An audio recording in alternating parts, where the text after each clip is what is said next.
But I was on the ground, he was on the ground, she was on the ground.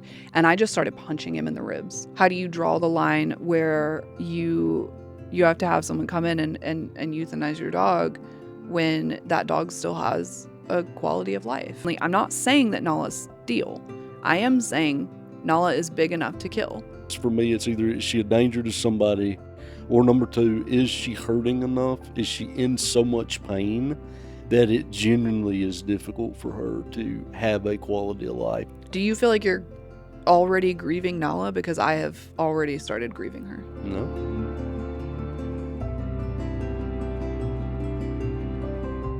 What's up? Welcome back. This is actually episode 33. Yes. We said last time it was 33, but it wasn't. It was 32. Mm-hmm. This is episode 33.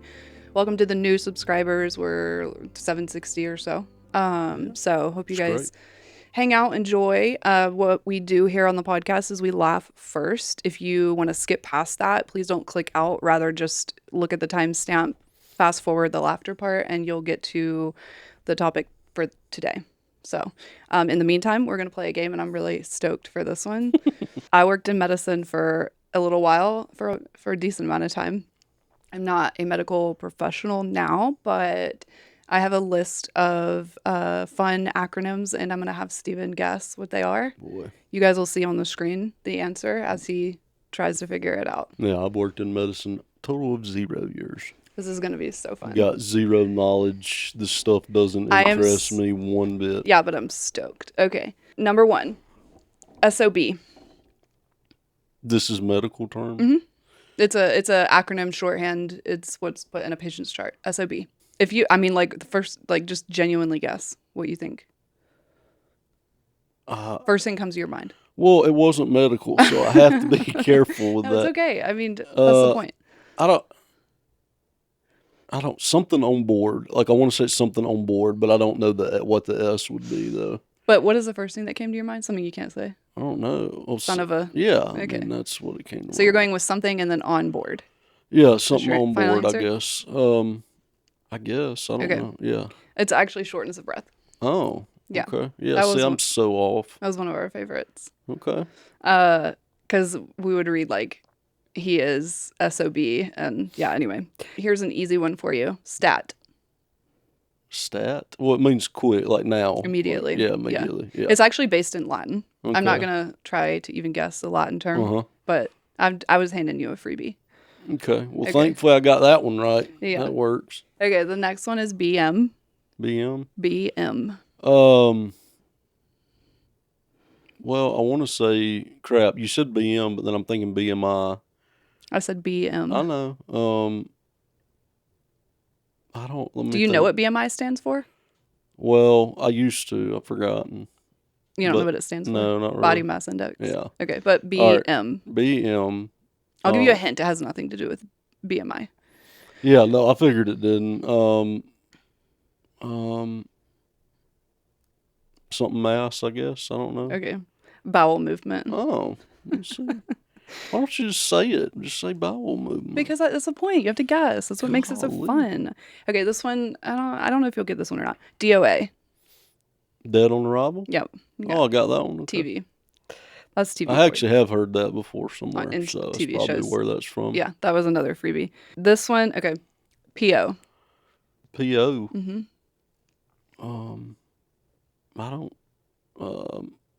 I don't really know. It just, no pressure. I will cut out long pauses. Just give me a guess. I'm trying. I'm like trying to think of what that even is in like just a medical term. Best guess.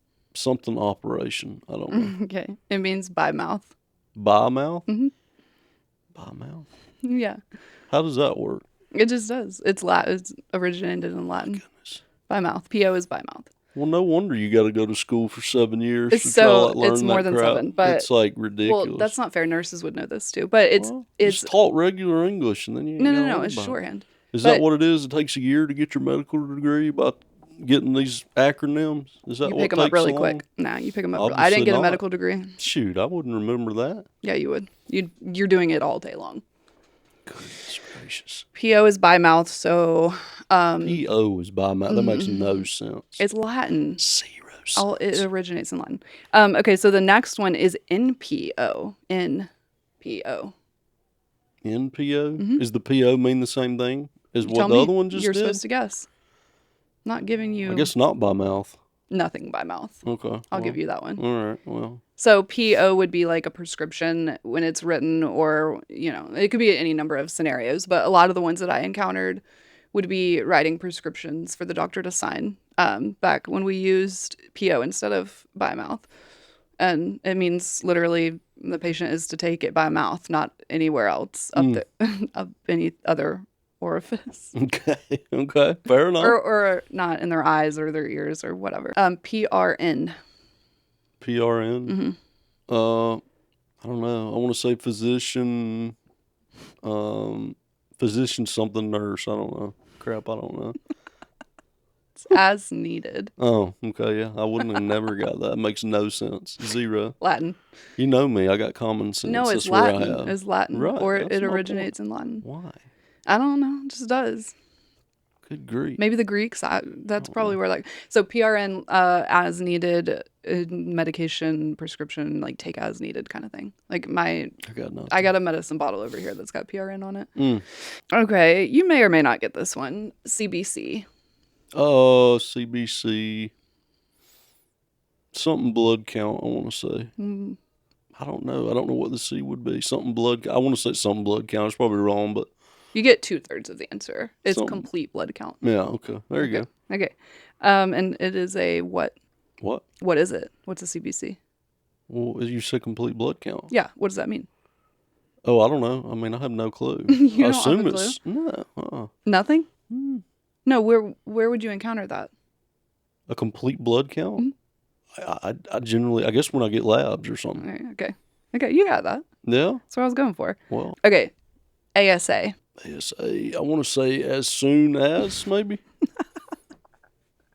It's aspirin. Oh, is that really? Why don't you just say aspirin? See, Takes longer. no sense. No, don't. I can say aspirin as quick as somebody can say ASA. No, you're typing it. You're not. Or when I was in medicine, we were still writing and typing. Well, we were writing and then it shifted to typing. It tells you how. ASP? Because it's not. It's ASA. Yeah, but why? I don't know. It's just ASA. Well, I got questions. I don't know what to tell you. The next one is a 3. There's 3. BID, TID, QID.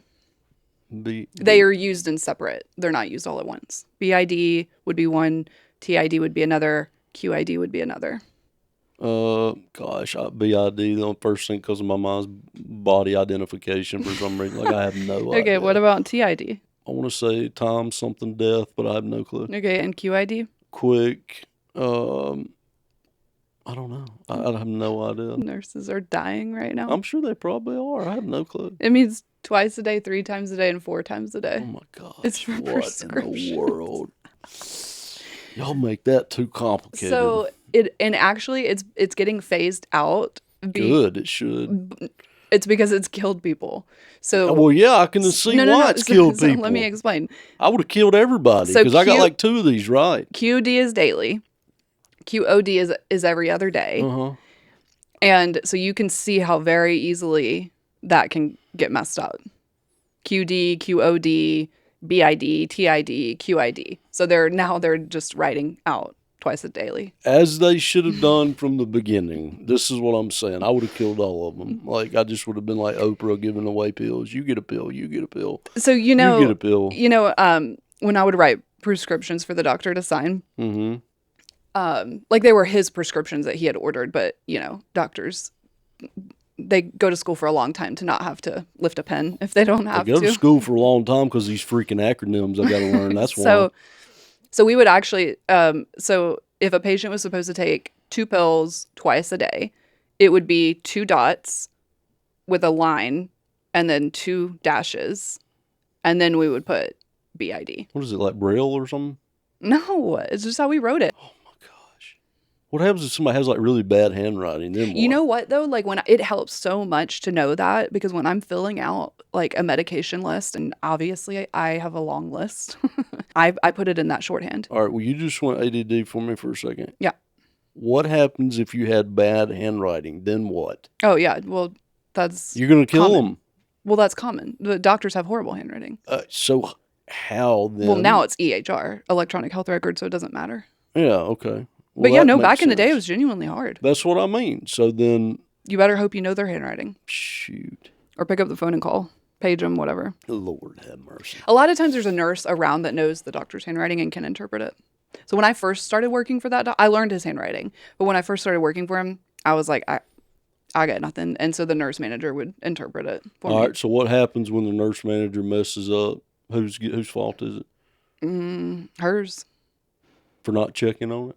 Or is it the doctor's? I honestly don't know. You're getting into territory I wasn't trained on because no Well. one messed up. Okay. AMA. I want to say I've heard this before, but I may not have. You have, because I've joked about it. As much as, I mean, that's what comes to my mind. It's against medical advice. Oh, okay. It's commonly used when someone leaves the ER, for example. That's where you've heard it. So when I'm joking about you liking when you had your stroke and you wanted to leave AMA, do you remember how you wanted to leave the hospital? Yeah. That would have been considered AMA. And you would have had to sign a crap load of paperwork. I'm sure it's used in many other circumstances, but that's the most common. LMP. LMP. I don't know. I'll give you a hint. Okay. There's many instances where this could be used, but think OBGYN. LMP. Thinking OBGYN. Do you know what OBGYN stands for? Probably not, no. Okay, well, do you know what I kind know of... what they are, Okay, yeah. okay, fair enough. So think OBGYN, LMP. Left medical something, I have no clue. I don't have a clue. I genuinely don't know. Last menstrual period. Oh, okay. Yeah. WNL. WNL? I don't know. I was going to say women need something. Women need Lipitor. That's all I know. There you go. Okay. That's what I got. First of all, begs the question, do you know what Lipitor is? No. You take it. Do you know what it is? Probably not. You genuinely don't know? No. I don't pay Come on. attention to that. There's no way you don't know. They tell me what I need to take, and that's what I do. I don't care to research I don't believe you. what it There's does. no way you don't know what it is. I don't. You genuinely have no idea. No. It's None. something about, like, it is something about, like, when I had my stroke or whatever, but I don't know what it does. But you don't know what it does? It either, like, lowers, is it blood pressure that it lowers, or is it cholesterol? I can't That remember. one. Okay. So it's one of those two. So you're just popping pills, you got no idea. They tell me what to take, I take it. What are you going to do if something happens to me? Don't have a clue. I guess I'll just take it what they tell me to take. Well, yeah, but then when you go to the ER and they're like, what meds are you on? Yeah, it's in my chart. I ain't got to worry about it. But that doesn't mean you're taking them. Yeah, No, it doesn't. Yeah, it does. No, it doesn't. They pull up everything that's been in the pharmacy and it does not mean that you're taking it. They'll figure it out. They can do a blood panel and figure out what I've got. To test your atorvastatin levels? They can test all that stuff. Heck yeah, if they're as good as they say Do you realize that that's a send-off lab? That's not something... I mean, I don't think. No, they can do it internally. They can do it there. But they cannot. They can too. That is not a common, to my knowledge, all I know level. is the doctor will tell me what I need, and that's what I'm going to take. Understood. Okay, so what do I have to worry about? But you need to know what you're taking. I literally don't care. You literally need to. If EMS, if you get in a car accident or something and they're like, sir, are you on any medications? You need to be able to tell them. It's in my iPhone. It's under my medical thing. Have you updated it? Yeah. Yeah, it's under my medical thing. Good boy. Yep. Okay. AKA. As known as, that's the only thing I can think of. It's medicine. So just make a guess. Like as known as, I don't know, maybe it's a drug as known as whatever. That's the first thing that pops Is that your final answer? It's wrong, but yes. Yeah, above knee amputation. Okay. Yeah, I would never have begun to think about that. I wouldn't have a clue. Oh, that's so funny. Would not have a clue. Okay, this next one is pronounced cabbage, but it is CABG. Everyone just says cabbage. Cabbage? Mm-hmm, but CABG. But no one says CABG, they say cabbage. Cabbage? Can bring something. I don't have a clue. I don't know. Can brain. What's the G? Give. Can brain give. That's your answer? Yep. Okay. That's what I got. Coronary artery bypass graft. Okay. So I was close. Yeah, you were close. You were so close. Yeah. This next one is BRRB. Be right back. That's right. Yep. Means almost be right back, but you have to add an extra right to it. Okay. Because it may be a little bit longer. And when would that be used in a medical chart? I don't know. Y'all tell me. I'm not in medicine anymore. You can't say y'all. I didn't go to school. I didn't for either. You can't say y'all. I don't know. They can tell me in the comments. I don't know. Bright red rectal bleeding. Okay. Yeah, like I was going to guess that for sure. That's definitely what popped into my mind. Okay, the last one. Mm-hmm. F you. Well, you know what popped into my head pops into your at head, the very beginning. But I need you to guess. Because that's not what they're putting in a medical chart, obviously. Why not? What's FU? I don't know. I want to say like fight something, but I can't. I don't know what the U would be. What are they fighting? I don't know. Fight. I don't know. Follow up. Follow up. To be fair, follow up is used in emails, no? In professional world, or was that just me bringing medicine into corporate world? What do you mean? I don't use FU. You've never put emails. FU? Not in emails. Or F/U? No. Never. Mm-mm. Have you never seen it? No. So I'm just weird. You're weird. Okay. Fair enough. Yep. I mean, I did. If I would have put FU in an email, do you realize how many people I'd get a call from just like cursing me out probably? No, because the sentence would be like, please FU in 1 week. Even worse, like, good gracious alive. I'd get a call from my COO, my boss, my CEO asking, Stephen, what did you put in that email? Your boss is going to be listening to this and she's going to start putting it in emails to you. I really hope. Please do. No. Mm-mm. Please do. Nope. So funny. Please don't. Please do. Please don't. That's all I got. That's the end of them. All right. Maybe one day we'll flip it and you give me some God, from your industry. That was rough, man. That was so much fun. That was rough. I could do that all day. Yeah, I bet you Imagine when I graduate nursing school. I don't know. Okay, so that was fun. Now we're moving into the topic. Before we do that, like, subscribe, do all the things. If you'll leave a review on Apple, we'll read it. Leave a comment. Questions, we'll answer those. And with that being said, I'm going to tell a story. This is actually a story we have quite literally never told publicly at all. Yeah. We had a dog and he disappeared from social media and we never said a word about why or what happened. Yeah. And we got him in 2017, I believe. Story I'm going to tell you is from 2019. But before I do, first, he was not an intelligent dog. He was really, I mean, do you agree? He was really dumb. Mm-hmm. Do you remember the breeder she told me, but I told you that he had CPR at birth? Yeah. You remember that? Mm-hmm. I don't know how long. I don't know any of the circumstances. I just remember specifically that she told me he had CPR at birth. And I didn't think anything of it. You know, I never thought for a second, like, oh, this could be a problem. We didn't have Mila, so, like, we didn't know. Yep. But he was exceptionally dumb. But he was sweet. Really sweet dog. And when I say dumb, I mean, like, he would just randomly start peeing in the house. And then it was like a light switch went off. He realized what he was doing, and he would run to the door. Yep. Do you remember that? Mm-hmm. It got so bad at one point. I don't know if you remember this, but I bought, like, a black light for the basement down there in that house to find all the places that he had peed so I could get them cleaned, like, really well. Do you remember? Yeah, vaguely. And so he just was really dumb, but he was really, really sweet. And we had young kids. I think Aiden at the time would have been like 3 or 4, right? When we got him. Mm-hmm.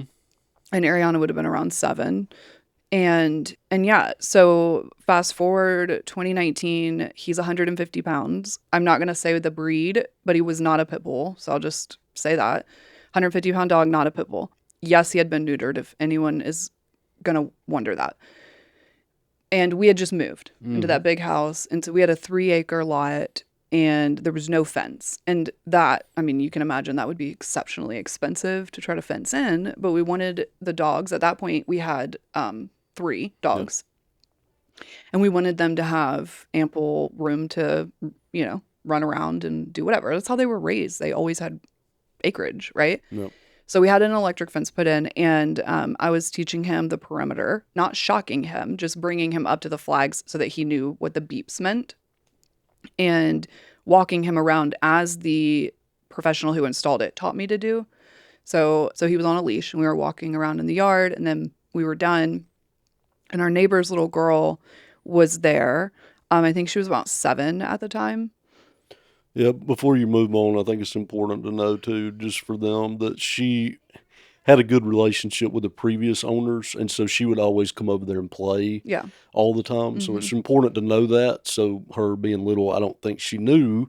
I mean, yeah, we moved in, but she was used to just coming back and forth. And they ended up, like, she ended up playing with our kids all the time. Yeah. Like, they hung out all the time. Kind of like the good old days when we were younger, but... Yep. So she was there, and I mean, we'd lived there for a little while at that point. We didn't have that fence put in like day one. We'd been there for a little while. Yeah, I think we'd been there for a bit. But anyway, so she was there, and she came up, and I was done training him, and we were walking back towards the garage, and he was still on a leash, and she said, "Can I pet him?" And I said, "Yeah, of course. He's very sweet." I remember saying that. Mm-hmm. And then I made him sit.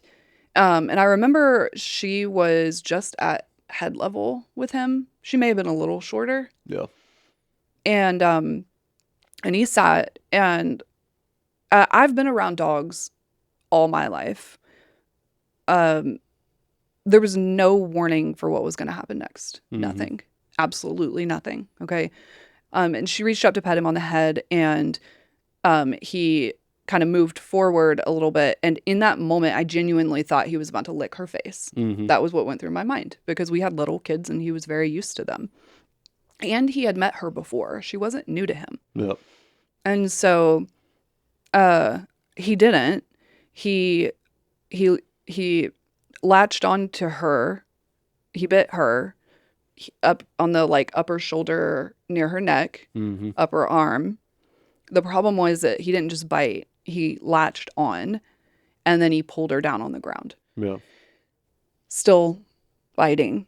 And because he was on a leash, I went down with him. Now, he's bigger than me, heavier than me, stronger than me. And in that moment, with him quite literally pinning her down, Mm-hmm. still latching on to her, very close to her neck. Mm-hmm. I think did he get one on her neck? He was really close to it. I don't know that it was on her neck. It was close. It was very close, yeah. The first thing that popped into my mind was, he's going to kill her. I remember that sentence, in my head. He's going to kill her. And I remember thinking, her life flashed before my eyes. I didn't know her life, but her life flashed before my eyes. And I genuinely believed we were going to be like those people that our dog killed a child. Mm-hmm. And time slowed down, and I quite literally remember it in frames, frame by frame by frame by frame. But I was on the ground, he was on the ground, she was on the ground, and I just started punching him in the ribs. Mm-hmm. That was my instinct. I didn't even necessarily think through that. I didn't think about, could he turn on me? None of that goes through your mind. You just think, my dog is actively in predatory. He's doing, she's prey and he's the predator. Mm-hmm. That's what's just happened, and I have to stop this. And so I just punched him as hard as I could in the ribs. I don't know how long it went on. It felt like an eternity. And he never yelped. It's not like it was actually hurting him, Mm-hmm. even though I was giving it all my might. And he was latched on the whole time. But somehow the punches got through or whatever, and he stopped. And from there, just fast forward, she had to get stitches, which, if you know anything about dog bites, they don't typically stitch them, but with her, they needed to. Mm-hmm. They don't typically stitch them for infection reason, but hers were bad. And I remember that you wanted to just end it there with him. Mm-hmm. You were ready to we lived in Alabama, you were ready to just be done with that. Mm-hmm. And I think, and I told you no, because I did not want you to have to do that to a dog you genuinely loved. Mm-hmm. I knew what that would have cost you to do that, Mm-hmm. to put him down, Mm-hmm. Old Yeller style. And to be fair, that's how you weren't raised doing that to dogs, but you were raised where, that's not normal. You know what I mean? Yeah. Does that make sense? Mm-hmm. In that kind of situation, this was an extreme. This dog literally nearly just killed this child, and in the backcountry of Alabama, that is what would have happened typically. Yeah, Is probably. that Most fair of the time. to say? Yeah, probably so. And so anyway, I was I knew what that would cost you, and the other problem is that we had a contract with the breeder. That included a right of first refusal, which, if you don't know what that means, it just basically means that if we want to get rid of this dog, she has legal right to take him back. Mm-hmm. So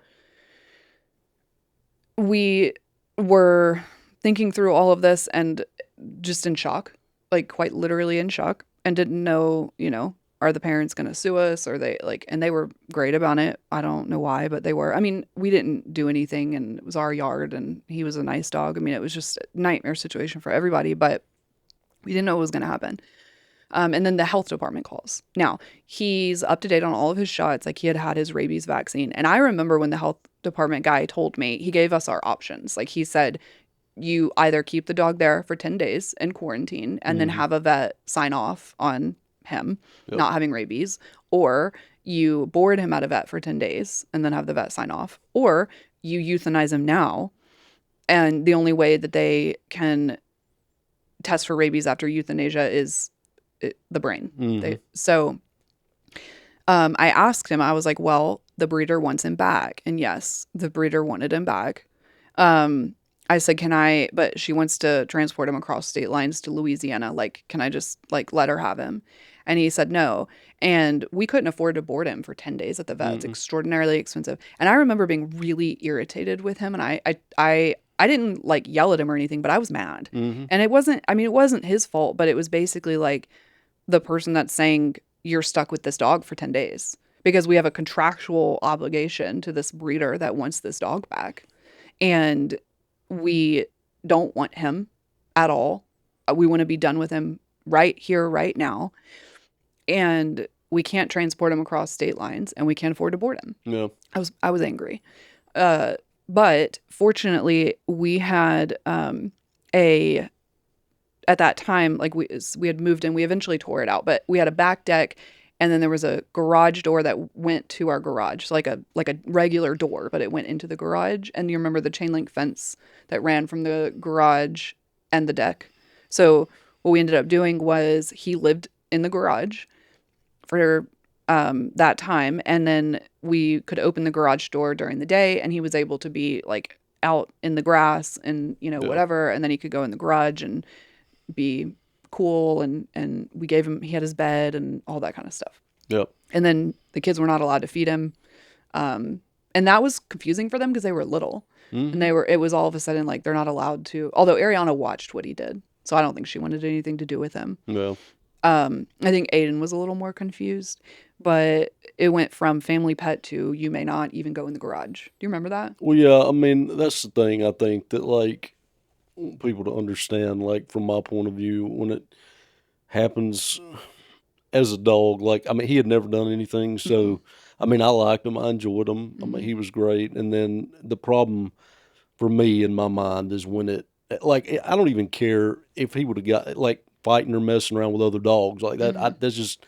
That doesn't bother me. But as soon as you start going after people, then we've got a problem because he was never trained that way. And even if it was after an adult, I still would have had a big problem. Now, I wouldn't have probably had the first thing going to my mind, like to put him down now. But after a kid, I just can't do that. Well, I don't think anyone should tolerate. I mean, there should be zero tolerance. I mean, so I don't have any zero tolerance. And then of course you got to remember too, like my mind is going, well, now he's done it here. Now he's going to do it to my kids too. Oh, yeah. And I mean, that other little girl is as sweet as she can be, and was nothing but that. So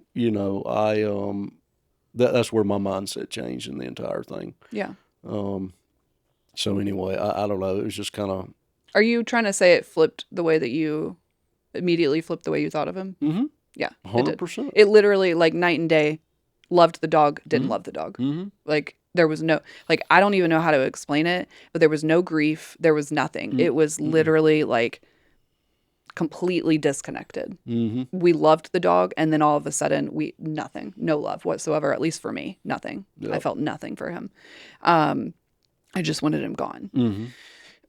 But that's why, you said you were afraid of him going after the kids. That's a real fear, and that's why they weren't allowed to feed him. Well, and that's why I was a little scared too, trying to give him back to the breeder, because if he was ever rehomed or put somewhere else where there are kids, like who's to say that he wouldn't do that again? So I have to. My mindset is protecting. I have to go into that mode when something like that happens. You know, it's like, okay, I failed to protect this girl now, even though I wasn't out there, but still, the point stands. I didn't even think you were home. No, I wasn't. But as protector. No, you were. I'm sorry. Well, I didn't mean to cut you off. It I doesn't matter. I may have been cutting the grass or something. My point is, my mindset goes into protector, and we weren't able to protect that little girl. Mm-hmm. So then my mind then goes immediate worry. Mm-hmm. I've got to watch him. We've got to do what we have to do to get him away from people until we can figure out what else to do. Fortunately, we had a system that we could do that. You know what I mean? Like, we had a way of containing him where he could still, like, we weren't torturing him. Like, he still, could not be out in the heat or whatever. Like, he could still go to the bathroom, whatever. Well, I mean, he had every amenity that he needed to have. I mean, it's just like, we're not cruel people just because he did that. We're not going to stick him out there on a pole and say bye. Like, I mean, that's not the way that we do things. But, although he was really confused as to, like, being an inside dog with the family, and then all of a sudden, because I don't think he even knew what he did. I genuinely don't know. I genuinely don't, and I wish I could understand that, to see if that was something that he even realized he did or what. But I mean, my thing is that you go after kids. Like, to me, no, we're done at that point. Okay, brief interruption from kid. I feel like this happens every podcast. Anyway, yeah. So we were able to do that and keep him away from our kids. I think towards the end we let them, like, pet him or something in a very supervised, like, once or twice. I think we allowed them to pet him, like, as we were getting ready to say bye. But I can't remember, to be honest. He genuinely seemed to have absolutely no memory of it, and confusion as to why he was all of a sudden, that part makes me sad. Like, not for the dog that did that, but for the dog that didn't remember doing it. Like, that, kind of makes me sad. But anyway, what was crazy is I said that he got rehomed to somebody that had kids. He did. The breeder wanted him back, and I told her, I said, look, I need you to understand something. Number one, if this ever happens again, we're not liable. You're making this decision. I don't agree with it. It is not. It's stupid. Well, didn't we get it in writing? I'm pretty sure. Oh, I thought we did. I don't think so. If we did, it would have been a text, nothing more. Facebook message. Text would have been the only thing, but I don't think so. But I explained to her, I said, he intended to kill her. I need you to understand that. He did not bite her. He tried to kill her. And I said, if this had been her face, it would have been considered a mauling. Although I think you could still call it a mauling regardless. She had many bites. She still wanted him. And then she had the audacity to ask if we would be willing to meet halfway, because she was going to rehome him to someone in Louisiana. She wanted to know if we'd meet halfway, like somewhere in Mississippi. And I was like, no, if you want him, you can come get him. Yep. And I told her, I said, I will not be on the other end of a leash with this dog and another person ever again. And so what we ended up doing was we ended up keeping him at home for 9 days, and then we boarded him at the vet for one night. And obviously told them what had happened. And then the vet was able to examine him. And then the people that took him, his new family, I guess, came and picked him up from the vet. So, like, we said bye at the vet. That was the last time we saw him. The vet signed off, whatever. And then, we had transferred ownership, and they were authorized to come get him. And that was very much like, I'm not holding the leash and handing this dog to someone else. Never. No, not a chance. And so, so that happened. And to my knowledge, I mean, the last I saw on Facebook, he seemed fine. I tried to send a friend request to that woman that had him, and she, like, blocked me. So the breeder almost certainly, I know the breeder told me that we didn't socialize him enough. And I was like, I'm sorry, no amount of taking this dog to Home Depot was going to prevent him from trying to kill a kid. Okay, there's something neurologically wrong with him, and this isn't me, and you're making a massive mistake. And I can only pray that he's never hurt anybody. Yeah. The only thing that brought any comfort is that her kids were older, like teenagers, I think. So, Well, but he was around people all the time, though. So I don't know. He was. I mean, we had people over. He was socialized plenty. Yeah. Taking him to Home Depot ain't gonna change anything. Yeah, I don't know. But it was easier, I think, for her to blame us than to admit that she produced a dog that was capable of that. Well, I mean, that's fine. I don't think that it, like, she didn't produce it. Just like, that's the way he was Well, born. but then you have to think about, we know now, but there was no research at that time. So then she would had to admit that her bloodline could be capable of that. So we finished the Steele story. They came and got him. Yep. I don't know if I've ever told you this, but I have nightmares sometimes that we still have him and I can't get rid of him. Really? Yeah. Have I ever told you that? No, I don't. It happens quite often. It's like a reoccurring dream that, for whatever reason, like I can't get someone to take him, and he's like here and he's stuck. I think probably work through that trauma too. Yeah, maybe so. I don't know. But I hadn't thought about. I mean, I've thought about him sometimes, but just not in that capacity. No, yeah, I have to this day regular dreams that I'm like stuck with him and can't get rid of him. Anyway, so that leads us to what we were going to talk about today, which is we have Nala, who is a Great Dane. She's going to be 11 in October. We had her before Steele. And we have Luke, who we got after Steele, and I think he'll be 8 as a third kid. I forgot his date of birth. Yeah. Other than that, it's New Year's Eve. I know he's a New Year's Eve baby. Yeah. And no, he will be 9, actually. I take that back. His date of birth is 2017. So he will turn 9 on December 31st. And I say that to say, first and foremost, what happened with Steele stole any naivety I may have had about dogs. And I can't and never will view dogs and children the same way ever again. You hear about those stories on the news, but living it, and thank God literally that she is alive. Yeah. That's not something you think is going to happen to you, and especially given that you raised that dog and had never ever seen any aggression towards a child ever before. You know what I mean? No. And so my hypervigilance around dogs and children has been permanently changed. And largely too because he didn't give warning signs. And I think that has a lot to do with it, is there were no shackles, no slight white of his eyes like being shown, no, stiffening up of his body, no growl. I don't even think there was a tail wag. I mean, nothing. And so that really will change your perception. Because if a dog can do that with absolutely no warning at all, then any thought that I may have ever had that dogs are totally safe has been replaced by dogs are wonderful and they're a blessing, but they're animals. Period. I had to remind myself, though, that Luke and Nala are not Steele. And, we got them and committed to raising them, barring any horrible thing that happens. And that includes, through the end of their life. And so that brings us to Nala.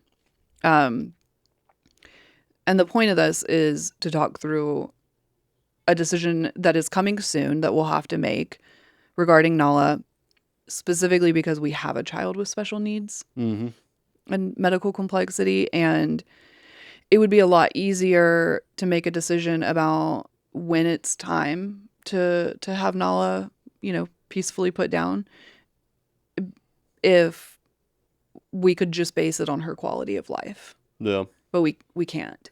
And so because of that, we have to balance that. So for, context, Mila being 5 doesn't have any ability to understand how to properly interact with dogs. And we've already seen some escalating, it happened twice where she growled, or I don't even know if she growled. She kind of barked at Mila and acted frustrated. That was about 6 months or so ago. And what I was able to do was put her bed in your office / our walk-in closet. Yeah. And it's a big enough space. And so she lays in there with you all day. And then at night, that's where she sleeps. And it genuinely gives me so much peace. And it's a safety mechanism, not because she's a danger to Mila, because I don't believe that she is, but she's able to escape into a place that is safe for her, right? And away from Mila. And keep in mind, like, Mila being the kid that takes her little balance bike and like has crashed it into the dogs before because she just doesn't understand. Yeah. Or will pull their tail because it's wagging and it looks like it's funny. And obviously we intervene immediately. We don't allow that. We don't allow unsupervised interactions between Mila and the dogs. But the reality of it is we have 2 large dogs, neither of which have ever done anything, but are both large enough to kill. And we have a child that has special needs. And so with Nala, we're facing this like it's coming soon, I think. Probably within 6 months, no longer than a year, I would imagine, having to make that decision. I don't know. I don't know that it's that quick. I think it is. I don't think it is. Well, she's having frequent accidents in the house, which is itself a problem in the sense that Mila has already like sat in it once. Yeah, she has. And that's fine. Like, it's not fine, but bathe Mila, like, get it cleaned up. It's not the inconvenience. It's not like have the dog euthanized because she has accidents in the house. It's more than that. It's going to be a cumulative effect of she's beginning to get confused, I think is what I'm trying to say. I think Nala is genuinely beginning to, she may be losing control of her BM, her bowel movements. But I think also she's getting confused because she's like gone in Aiden's room and had an accident in there, which makes no sense whatsoever. You know what I mean? Like, that just doesn't, it's nowhere near going outside. It's not like she was trying to get to the door. Frequently they'll be like downstairs near the door or something like that. Like, she's actively like trying to get there. But being in Aiden's room, like, that's just pure confusion. And then you've seen her where she, like, I mean, you can describe it, where she peed in the living room. What happened there? Because I didn't see it. I mean, she just walked down the stairs and just like literally middle of the floor just decided to go to the bathroom. Went outside first, right? Yeah, I took her outside first. Yeah, she came back in, and then it was like she started to go up the stairs, and then she just stopped and just decided to pee. So that's the confusion, and that's what I'm getting at.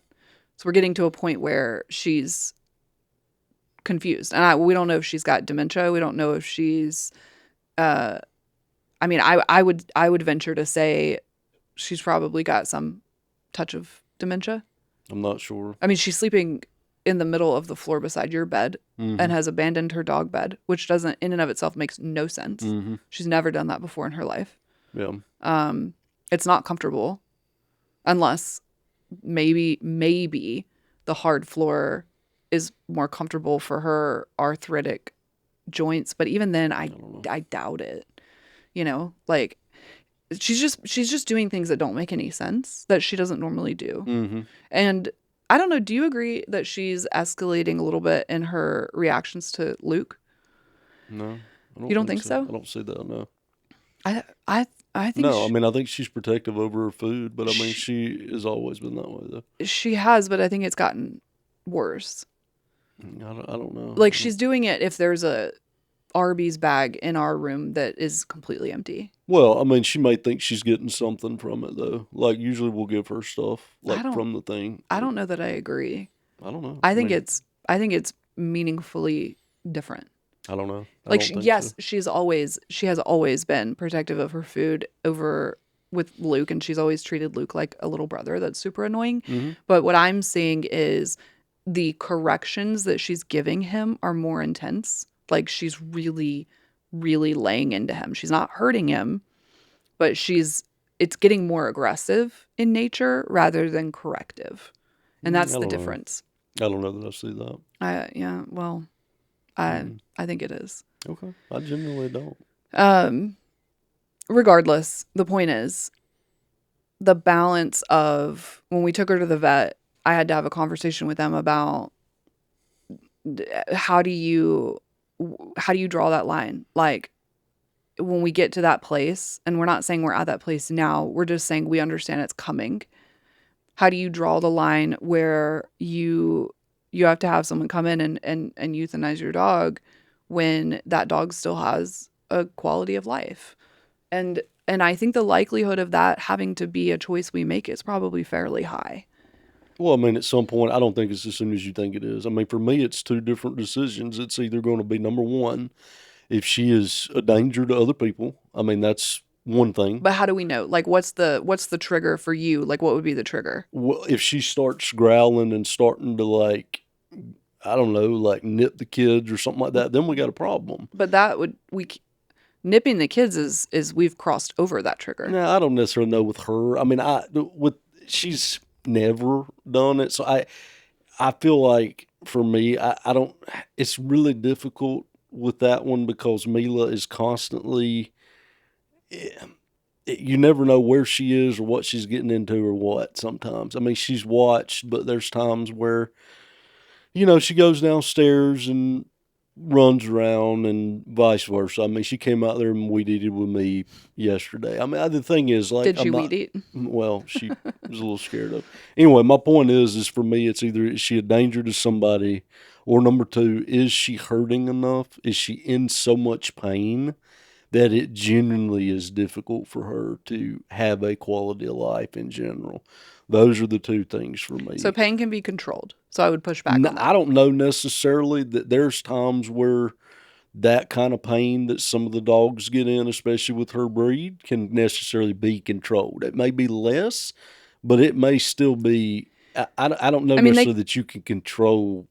They like can you think you can, unless you just drug her to sleep all the time. No, I mean, they can get to the point where they need assistance going upstairs. So, like, that looks like a sling under her hips, and we help her walk up the stairs. And then they can eventually decline to the point where they're unable to get out of bed or whatever. But that's not what we're talking about. That's what I'm talking about. But I'm saying that is way in the future, because now that's what I mean, and that's why my mindset is there. That I feel like that it's gonna, when it gets to that point, that's when the choice has to be made. I think that it's gonna come sooner, and the reason I think that is because I think that her tolerance for Mila has already shown to be less, as we've had 2 growling incidents, and we've had to separate now with the closet, and that's worked for now. Mm-hmm. But her confusion has changed. Her confusion level has gotten worse, and I mean, I guess you disagree, but I'm seeing very slight, noticeable changes. Maybe something that only a quote unquote mother would notice in her interactions with Luke. But she's not biting him or anything like that. She's coming very, very close. Yeah, but she hasn't. I hear you. We disagree on that. I'm just saying from my perspective, we can at least agree she's becoming more confused. Yeah, I mean, she's doing things that are different than what she normally does, but that's not, to me, that can lead to a situation that's not safe. Well, it may not. I don't know. Anything that can lead to a situation that's not safe. I mean, she could be in there eating her food and Mila come in to see me, do you see what I'm saying, though? Well, I mean, Rachel, yeah, I do. But at the same time, like, you just can't, we can't just continue to, I don't know, like, worry about that. Like, I don't know. I just that's the point of the whole Steele story is we have to. Well, I mean, we have to. I get that, being more on guard, yes. And when you see things like that, be more proactive with the ways that we handle that. But I don't know. I mean, that's my view. We just need to be more proactive about how stuff like that's handled. And if that's, So what does it look like for you? Like, if she growls at Mila again, then what? We'll figure out why first. Why is she growling at her? Let's say she growls at Mila because Mila's just being loud, which was the first 2 times. I don't know. I feel like that. I mean, depends. If she's just growling at her for being loud, I mean, I don't know. Do you understand what a growl is? Yeah, it's a warning. Yeah, I know what a growl comes before a bite. I know in a healthy dog. Well, I know what it is. Okay. I got it. But I mean, I've seen her do it before, but that's because Mila fell on her That's different. Well, I'm but saying that's what I mean. There was a reason for those that. are not the two instances I'm talking about. Okay. The two instances I'm talking about, she growled at Mila because Mila was loud. Okay? I don't know. I don't remember any of that. I understand you weren't there, but that's what prompted the vet visit. That's what prompted all of that. Okay? That's what prompted the closet. That's why she's in there now. So what I'm saying is, if she growls at Mila because Mila is loud again, as her confusion progresses, then what? We can't, how do we decide between waiting to see if that growl turns into something? Like, what do we do? Well, I don't know. I mean, I think it's maybe a conversation that we have with, a behavioral specialist for dogs. I don't know. Well, we can't afford it. Do you realize how expensive that is? I get that. I don't know. Maybe some of them will just take a phone call and just ask. Do you realize, a question. like, I'm actually really surprised by your answers because you say all the time you're ready. Like, you're ready to say goodbye. Well, sure. When she craps in the floor and all that stuff, yeah, heck yeah. My mindset at the time was like, God, I'm ready for this to be over with. But that's gracious alive. That's any person. I mean, I'm sure there's plenty of people that feel that way. So you're saying that you would pay for a behavior specialist? No, I wouldn't pay for one because they're not going to. Well, then we look at AI and see if AI's got some ideas because, I don't know. They do. I've already talked to it. Okay. Well, I don't know. I'll have to look at it and see. Here are the solutions. Okay. Medications, but she already has liver problems. Okay. Medications for what? Are we talking about her pain or are we talking about for her temperament? Both. Okay. Both of which are very damaging to her liver, which means that she's on hospice at that point. Okay. Essentially. Mm-hmm. She's actually already on hospice, by the way. Mm-hmm. Like, she's on comfort care, meaning she has medication for pain that is actively damaging her liver. Okay. But that was a conversation I had with the vet, was pain over quantity of life, because we're past quantity of life at this point. She's not going to live longer than it takes for the liver damage to take her. Yeah, I think we both agree with that. So if the other option is further isolation from Mila, from the family, whatever, okay? Mm-hmm. More containment. Now you've got a genuine quality of life problem where you have separated her in a way that is distressing for her, that is not normal for her. She's been with us for almost 11 years. Mm-hmm. She's never been separated from the family. Mm-hmm. So you don't want a dog's last days to be spent separated from the family. And Mila's everywhere. And she sleeps in our bed at night. So separation does not look like putting her in a crate. She's going to be genuinely confused, stressed out, especially if she's already confused. So I'm genuinely asking, like, at that point, what else do you do? Like, the trigger has to be defined. It has to be, here's our trigger. And it has to look different because we have a child like Mila. I get it, but I think what we're doing now is exactly what should be done. Correct. It's not like if she growls, okay, we get her away immediately. Period. No matter. I mean, I'd love to know the cause of it. Is it because she stepped on her, or is it just her being loud, or is it whatever else? That's fine. You get her away from it, and she's in that closet that can be closed and shut, and that gives Nala some time to reset herself. Gives Mila time to reset herself as well, and then that extends the time period she has with us as a family. Is it ideal? No. I mean, you would love for the dog to just run around with the kid. But that's my point. Mila to be able to pick the dog up or mess around with their tail or whatever else it is. Yes, I get that. But the problem is we made a decision a long time ago. Of course we did. With the dog, not knowing this situation that we have now. So we've got to do the best we can. Correct. With what we have. Correct. So that is the answer. But another growl is you separate them. That's what you've got to do. You've got to do it. You've got to separate them. Nala's never lunged. She's never done any of that, so it's not really right. I don't. So you're basically, but by saying another growl, you're playing the odds of. But every dog's different. You cannot just assume. I know that, but I'm saying by another growl, you're playing the odds that the next one will result in a bite.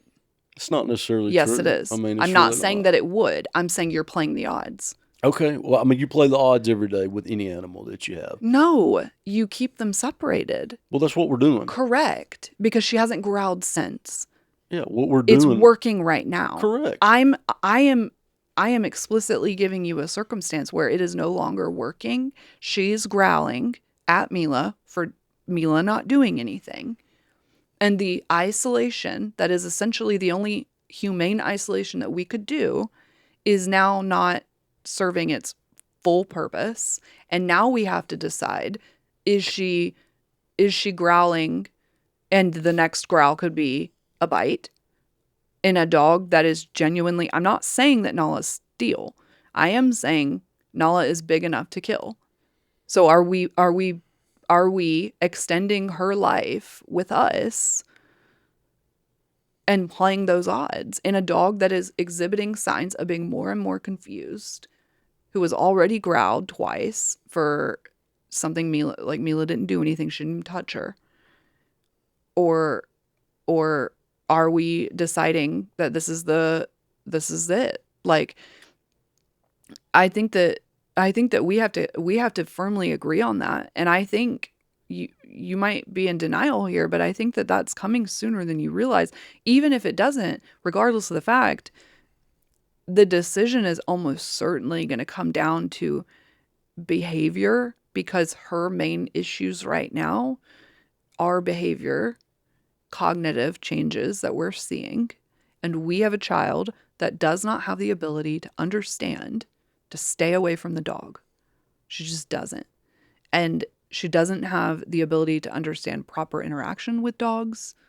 Luke could care less. Like, she can pull on his tail, she can do it. I mean, it's not like we allow that, but he's a golden retriever. He's like, whatever, loved me. That's all he cares about. That and eating trash.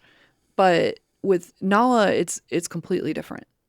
And so I think what I'm hearing is you're not at the same place that I've kind of already arrived to, which is, I don't know when, but it's almost certainly going to be a decision we make because of safety for our child that has special needs over the fact that the dog still has genuine quality of life. And I personally see a scenario where we bring a vet in to the home to euthanize Nala when she is still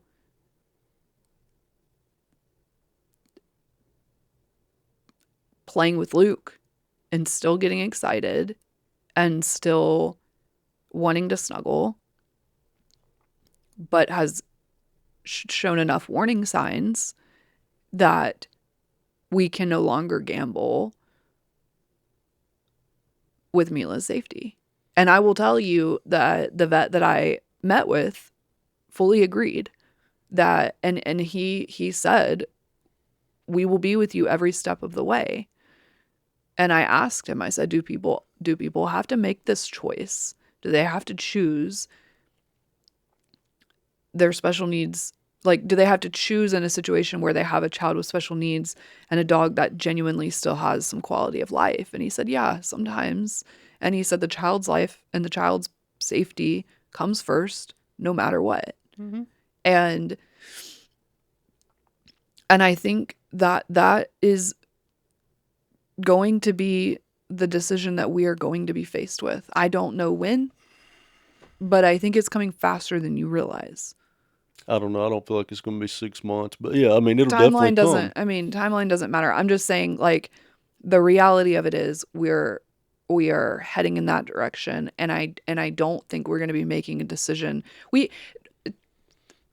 A lot of families can make that decision to end their dog's suffering because their dog is suffering and because they no longer have quality of life. Mm-hmm.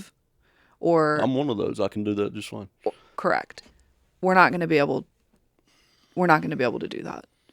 We are almost certainly, unless she just deteriorated rapidly, which I don't see that happening. That's what I'm saying. I don't see that happening because all she has is arthritis. I don't know. I mean, what I'm saying is... Hold on, let me finish. Okay. It's not guaranteed, but it is almost certain that our situation is going to be different in that we're going to have to make that decision in a dog that still has quality of life. And it sounds to me like you need to be prepared for that. And I don't think that you've considered that. But I think that I genuinely believe that's where we're going to be. And it might be a little bit harder for you because you didn't see what Steele did. And I'm not saying that Nala is Steele or Luke is Steele. They're not. If I thought that, I would have gotten rid of both of them. Okay? I am fully committed to both dogs that we adopted for their life. Okay? But children and their safety come first. And if Nala starts progressing in a way that is going down a path where I can see the danger signs ahead, we can't do that. We can't do that. We just can't. I'm not saying that the one growl and she's euthanized. I'm not saying that. I'm saying as a decision with you and me, like if she growls again or whatever, you, me, we sit down with the vet and we talk to him about it. And then we decide, okay, what's going on here? Is she declining to the point where this is now a danger?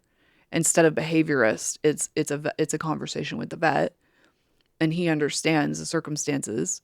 But I just, given the fact that she's already exhibiting signs of confusion, given the fact that the confusion is escalating via accidents in the house all over the place all the time, including pee, not just poop. And then she's growled twice before. I think we're approaching it a lot faster than you realize. I do. I genuinely do. You look irritated.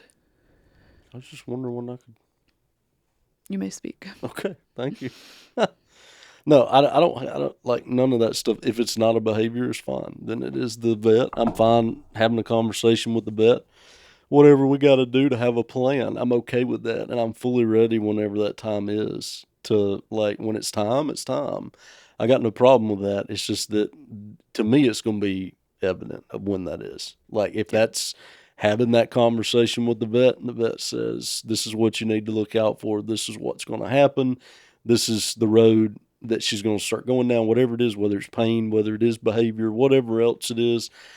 Again, that's fine. I just want to have that conversation with, a vet and just have a plan together. I'm fine with that. Well, I will say he's not going to be able to tell you for sure, like, what is guaranteed. Well, obviously not, but he's going to tell you the child's safety comes first. Yeah, I'm aware of that. I have no problem, which is why earlier in what I said, I was ready to get rid of the other one just like that because a kid's safety was involved. There's not a problem with that.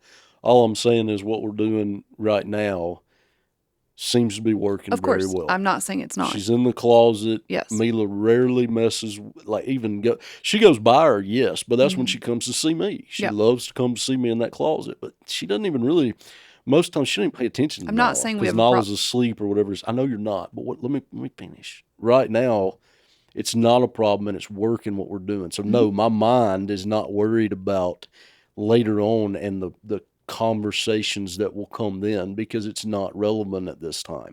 We've got too much other stuff to worry about right now than trying to think about that kind of stuff. Now, if this genuinely wasn't working and we, were having these kind of problems and she was not just snapping at Luke, but just literally on top of him and biting him and stuff like that, if she was growling constantly at the kids, that's one thing. Then we would definitely, my mind would be. But you're assuming she would do that first. Yes, I am. What if she doesn't? But it's just what I've seen from her, Rachel. I'm not saying that something can't change, but that's with anything else. But if we're dealing with an animal. I get it. Any behavior can change. It's no different with a dog. It's no different with a horse. It's no different with anything else. Behaviors can change. I get that. And I'm not saying perfectly that I know what's going to happen.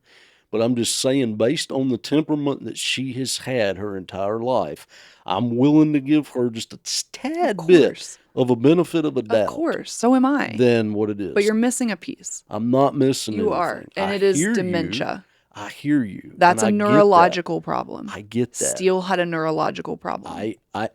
I'm aware, but the neurological problem with what Nala is dealing with and what he is completely different. It is different. They're two separate But animals. that doesn't mean that the dementia does not lead to the loss of inhibition and the you know, like escalation fast. I'm not saying that it can't, but what I'm trying to tell you is, though, it's not a guarantee. And you No, go of down course that not. road that I just don't think is necessary yet, because we haven't reached the point where that road, we have to go down it. I genuinely believe what we're doing right now is working. We It is working continue right to now. do that, and we don't have to worry about any of this other stuff until then. Is it going to be annoying to have to clean up after? Abso-freaking-lutely. It drives me up the wall because I feel like every single day, if it's It's not nearly every every day. day, it's every other day. Yeah. She's, just trying to hold her, poop, whatever else it is, and then, it's like she holds on it so long I don't until think she she's can't. holding it. I think she's just confused. I genuinely don't know. So here's what I think. I think that you and I are seeing two separate paths here. And I think part of it is you're not thinking that far ahead. I don't need to think that far ahead, in my opinion. And I do. I have to, because I've seen what the alternative, like I've seen the worst case scenario. So I cannot not think that far ahead. I'm not saying that she is steel. I am saying I understand what a dog that size is capable of. Therefore, there is no world in which I can't think that far ahead. None. No, not one, nothing whatsoever. I'm not saying I allow trauma to influence how I actively decide on when it's time. But what I am saying is that it absolutely influences me thinking, what is that trigger going to be, where that trigger is whatever it is, and then we're having that conversation. And I think that you haven't thought that far ahead genuinely because you didn't see it, you weren't there, you didn't have to live that, you were not on the ground punching your dog with all of your might, genuinely not knowing if the child was alive and believing if she was, he was killing her, and not knowing if the punches were going to stop. And I'm not saying Nala is him. She's not, obviously, or we would not still have her. But what I am saying is I lost that naivety of assuming that things are going to be okay, or that this is just going to be a typical situation. This isn't typical. We have a child that does not understand, and we have a dog that is showing very clear signs of having dementia. Therefore, there is going to be a clear point in which we have to say this is a safety problem, even if this would never be a circumstance we would euthanize a dog over. She growled at Mila when Mila walked in the room. Normally, that's not euthanizing the dog. But I think with this situation, I think that's a serious consideration, because that is unprovoked escalation, and we've already done what we can to contain her and given her her own space. So if now we're running into a situation where Nala is sleeping on the floor by our bed, not even in the closet, and Mila walks in, maybe there's food. Maybe Nala changes from Luke to Mila. Right now, Nala loses her ever-loving mind if Luke walks into our bedroom and there's any scrap of food anywhere. But what if that changes? And what if that becomes Mila? Even if she doesn't bite, even if she just growls. That's it. For me, that's the line. It has to be, because the alternative is life and death. She is not capable. All dogs are capable of hurting a person. Nala's temperament is not that, but Nala's temperament will change with dementia. So the Nala that we are going to have to make that decision about is not going to be the Nala that we raised for 11 years. It's going to be a different Nala. And I'm seeing a different Nala starting to appear.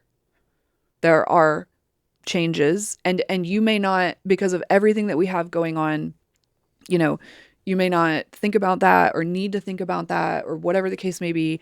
But typically I've been the one that's been responsible for, getting them to the vet and getting all that stuff situated or whatnot. And so I have been that person that has observed their behaviors. And I would argue I know their behaviors better probably than anyone else because I have been hypervigilant since Steel. I'm not saying that I have said, oh, well, they're like Steel. But what I'm saying is I pay very close attention to how they act towards everything, which is why I'm picking up on her escalation towards Luke and you're not. I think because I am so, so aware of each one of them, both dogs, intimately, and how they respond to things. Like, I could tell you that's normal for her, that's not normal for her, like, very easily. And so, what I'm trying to tell you is because of the fact that I have, like, quite literally studied the behavior of this dog since 2017 or 2019 when that happened, I can tell you with full confidence she is slowly going into not a Nala that is the one we raised. And I'm not saying I know when that's going to be. But what I am saying is obviously because we have a child with special needs that doesn't understand, then, you know, I'm not saying it's not possible that it ends up being a genuine quality of life problem for Nala. I hope that's the case because that makes the decision 1,000 times easier. But I'm saying I don't think that's going to be the case. I genuinely don't. I genuinely think that we are going to be making this decision sooner rather than later. I think that I think it's going to be something that is going to be behavioral before it's ever going to be physical. I just do. And you seem to maybe not agree with that, but I think that might be because you didn't live what I lived and you haven't studied the dog the way that I've studied the dog. Like, I have studied the dog intimately. Do you remember how much anxiety, like if Mila before I started therapy and before my doctors adjusted my medication and whatnot, and before we put Nala's bed rather in the closet, any interaction with Mila and the dogs, I told you this, any interaction with Mila and the dogs brought intense anxiety for me. Do you remember that? Vaguely. And when we have friends come over, like with kids, a friend, Jenna, asked me the other day, like, when do we get to meet Nala and Luke? And I didn't even realize, but like, I just put them up. And that's just because that's what that taught me. Dogs and kids require constant supervision. You cannot trust them. These dogs are big. They're capable of killing.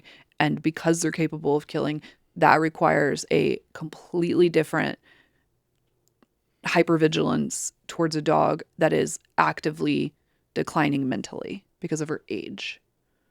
That's what I'm trying to say. You look frustrated. Well, you've been talking a long time. I hadn't had a chance to conclude. I'm just trying to explain. I know what you're trying to explain, but what I'm saying is, and this is all I'll say to it, is yes, we have a difference of opinion right now. But again, you asked my opinion, so I gave you the answer of what I think. And I think there's going to be a clear line of when that happens. I'm confused what that line is. I don't know yet. That's what I'm trying to explain to you. I can't see the future, but there will be, whatever that situation is, there will be a clear indicator when it happens, whatever it is, that's the time. Don't you think we should decide that? No, I don't think so. Because right now, to me, it's not anything I feel like that's coming up in the soon immediate future. I just don't. Again, I respect your opinion. That's perfectly fine. You've got your opinion and you're on edge constantly. Like, it's not anymore. Well, I'm just saying, like, but I know them very well. Well, I understand. I'm just saying, like, it's just, I can't go around constantly all day long thinking, well, where's the dog? What's the dog doing? What's the dog thinking? Where's the kid? Where's this? I'm always thinking that. Right. I'm not. I can't. I can't. I understand. So that's what I'm trying to tell you is I'd get fired from my job because, I mean, my mind just wouldn't be able to focus. I get it. I'm just saying that's always going through my head. Right. All I'm trying to say in conclusion, to sum this up from my point of view, is that for me, we're going to have to do whatever it takes with her until that time is imminent. And we'll know when that is. Like, for you, it may be now. That's fine. No, I'm not saying it's now. Okay. What I'm asking you is Hold on. For you, it may be closer than it is for me. I think it will happen closer. Okay, I know. I got that. What I'm saying for me, I don't think that it is as close as the way you see it right now. That's just me. I think at least, like, for me, the way it's working now, it just is. Unless there's some kind of crazy, she just goes down the mountain decline. And I don't know, she could. Who knows? And if that happens, then we will have that conversation. We have to. We got no choice. So let me ask you this to wrap it up. Mm-hmm. If the situation I proposed as a scenario happens, Mila walks in the room, Nala's laying, I don't know, by your side of the bed. Mila walks in, and Nala immediately growls at Mila. Is that enough for you to go to the vet and we have that conversation with him? It's enough for me to have that conversation with the vet. Yeah. I can do that. That's fine. I got no problem with it.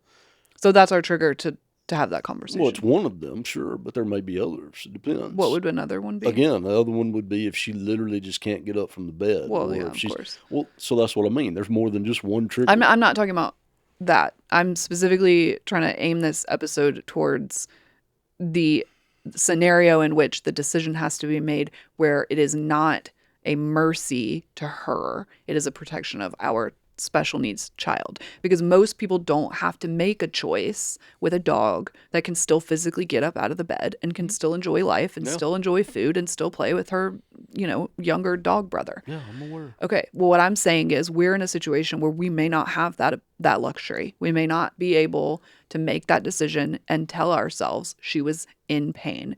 And we made that decision because she was in pain. We may have to make that decision because it was for the child, not the dog. Well, if the child's in danger, then that's an easy trigger for me. And the danger would be I don't know. A growl. That's what I don't know. Another one, unprovoked. So another unprovoked growl. So I don't know. We'll see. Do you agree with another unprovoked growl? I think it's a conversation that we begin the conversation. Sure, absolutely. See what I've already began the conversation. I've already had it with him. See what the vet says. Who knows? I mean, maybe he can get her a lot more medicine, to chill her out. Some I don't know. Could be. Maybe that's what it is. Maybe she just has a lot going on. She's old. Who knows? If there's more medicine she can be put on where stuff like that just doesn't affect her. I'm not saying drug her every day. That's not what I want. That's pretty much what you would have to do. No, I don't know. We'll see. We'll see what he says. Again, vet. Talk to him. That's the way I'll leave it. A lot more medicine costs a lot more money. Just keep that in mind. I'm aware, but dogs cost money in general, period. Mm-hmm. That's they do. Simple as that. Yeah. Simple as that. The entire point of the episode, and I knew going into this that we would probably disagree, although I did not expect. I actually thought it would be the opposite. I thought you would say you're ready now because of the pooping, because you say it all the time.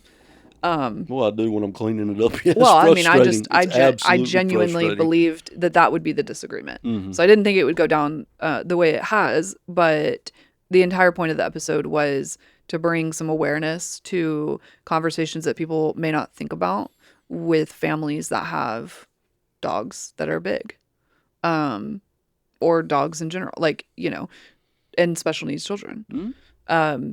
That's just not something. Before we had a special needs child, that had never crossed my mind in a million years. Mm-hmm. Steal or no steal didn't matter. That had never crossed my mind. Yep. And a lot of people probably don't realize that. And so if that happens, there is going to be an immense grief of putting a dog down. 100%. That is still happy. Mm-hmm. That's heart-wrenching, and it will be very hard. Of course. But the other thing, too, I mean, bringing it up, is asking the question, too. You never know. Some of these people that listen may have different ways how they've handled it. Who knows? Maybe. May learn something. Who knows? But that's also why I am very pro, when both of them pass, small dogs only. Because small dogs can hurt, but they can't kill. I'm aware. I don't know. I may even like to have just not any at all for a little while just to see. I don't like that. I don't know. We'll see.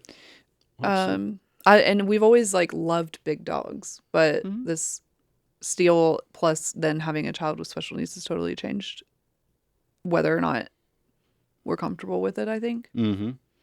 Do you think? I don't know. I've always liked them. But, of course. I mean, yeah. I mean, if it causes, everybody anxiety. I mean, it's not really worth it. I could. I think it depends. It also probably depends. Sorry, I'm yawning. Holy I think it also probably depends on where Mila's at. Mm-hmm. Whenever both of them, because Luke's, he's a golden retriever. Unless he gets cancer or something, he's probably got quite a ways to go. Yep. And so if she's made tremendous progress or whatever, I don't know, but she probably won't have, to the point where, if the neuropsychologist is correct and she will plateau around elementary school age, then yeah, probably not. So. Yeah, not sure. We'll see. Do you feel like you're already grieving Nala? Because I have already started grieving her. No. It's interesting. Okay. Nope. I've been grieving her for about 6 months since I took her to the vet that time. Okay. I don't know. No, I haven't been. So I'm way further along than you are in this, which is interesting. Normally you're a planning ahead type of person. Mm-hmm. In this situation, I'm the one that's planning ahead, thinking through the future in a way that you haven't yet. Yeah, I don't know. I hadn't felt the need to in this situation, so that's probably where that's from. I don't know. I genuinely don't know. Yeah. So, Well, I don't know why. I mean, I have no idea. I mean, to me, she's just here like she always is. She lays in her bed or lays on the floor and, eats when it's time to eat and goes to sleep most times. She's literally asleep most of the time she's here. Yeah. She is. Well, she's asleep most of the time. Every time you get up from your desk, she follows you. Yeah. She's a good dog. She has been. Yeah, she's been a great one. So, I mean, I don't know. My thing is I just hadn't had... There's just not been a need for me to try to think that far ahead yet. I mean, because nothing's changed. I think the reason I've had to think that far ahead is because I'm the one that, takes them to the vet and does all of that. I have no idea. Got anything else? No, that's it. Can we get a hamster? No, never again. Not gonna happen. Bunny rabbit? Nope, no more animals. I will tell everyone on this podcast. You did tell me that I could have a horse when we have acreage one day. Well, we're not ever going to because we're poor. Okay, well, if we ever have acreage one day, you have already told me that I could have more than one horse because they require a companion. I have zero issues with a horse, but why horse over a hamster? Yeah. Do you realize how absurd that is? No, it's really not. Why? Because hamsters are in the house. They stink. Nobody cleans the cage. You don't think horses stink? They're outside. They make you stink when you come in. They're outside. But they make you stink. They're outside. I have zero issues with What horses. if I want the horse to be inside? Yeah, you've lost it. Yeah. Some people have miniature ponies that live inside. Not going to happen. Could be a therapy pony. Nope. You can do the therapy pony outside in the barn where it goes. So I think there's a couple of we're totally getting off on a tangent here, but I think there's a couple of miniature ponies that go into hospitals, children's hospitals. Oh, there may be. Yeah, I mean, I don't remember where, but I think I saw it somewhere. And that's good. I mean, I genuinely love that. I love that the kids and stuff get to see them. It's awesome. Yeah. With that being said, I guess that's it for today's episode. And obviously, if anything changes with the dog, you guys will know about it. It was brought up as an episode topic today because it's something that we've been dealing with the pooping in the house and all that kind of stuff. So it is relevant to what we're currently going through, and that's kind of how we tend to try to handle episodes. Make them relevant to our life. With that being said, what did I say? This is episode 33. So 34 is next week. Stay tuned. If you guys have any thoughts on it, first of all, if there's any behaviorists listening to this, dog behaviorists, since we're poor, obviously, and can't afford one, let us know in the comments if you have any suggestions that is humane, that doesn't require containing the dog and doesn't require hiring a behaviorist we can't afford. And also, if you're a special needs parent or a medical parent and you have a dog that has aged and you've encountered a similar situation, how have you handled that? With that being said, subscribe, and that's all I got. Yeah, same. Thanks. And we'll see y'all next time. All right. Bye.